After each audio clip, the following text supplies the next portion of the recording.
क्या आपने कभी एक ऐसे दीपक को ज्वाला देते देखा है जो उस स्थान पर फड़फड़ाता है जहां वायु का एक कण भी नहीं होता? गर्भगृह के भीतर जहां बाकी सब दीपक पूर्ण रूप से शांत और अटल रहते हैं, वहां एक दीपक अनंत काल से प्राण वायु की तरह हिल रहा है।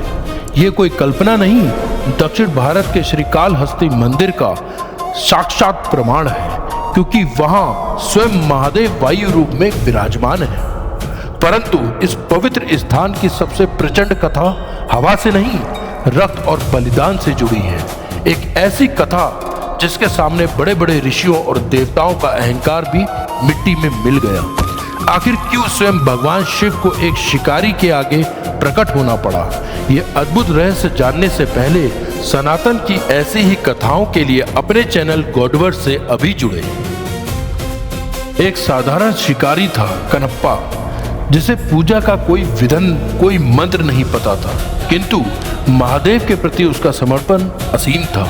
एक दिन उसने देखा कि शिवलिंग के एक नेत्र से रक्त बह रहा है। कोई साधारण भक्त उस समय क्या करता? वो रोता, प्रार्थना करता, किंतु कनप्पा ने प्रार्थना नहीं की। उसने बिना एक क्षण गवाए अपनी ही तीर से अपना एक नेत्र निकालकर शिवलिंग पर लगा दिया। रक्त रुक गया, परंतु तत्पश्चात लिंग के दूसरे नेत्र से भी रक्त बहने लगा। अब कनप्पा पूर्ण रूप से अंधा होने वाला था।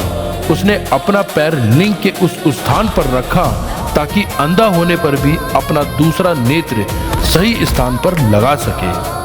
और जैसे ही उसने अपना दूसरा नेत्र निकालने के लिए शस्त्र उठाया, पाषाण से स्वयं महादेव को प्रकट होना पड़ा। उन्होंने उसके हाथ को रोक लिया।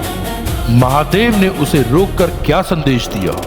जहां ज्ञान और शब्दों का विधन समाप्त होता है, वहां से सच्ची भक्ति और धर्म का प्रचंड रूप आरंभ होता है। ज्ञान केवल रास्ता दिखाता है, किंतु अटूट समर्पण स्वयं भगवान को झुकने पर विवश कर देता है। श्रीकालहस्ती के इस महान भक्त के लिए कमेंट में लिखें, हर हर महादेव।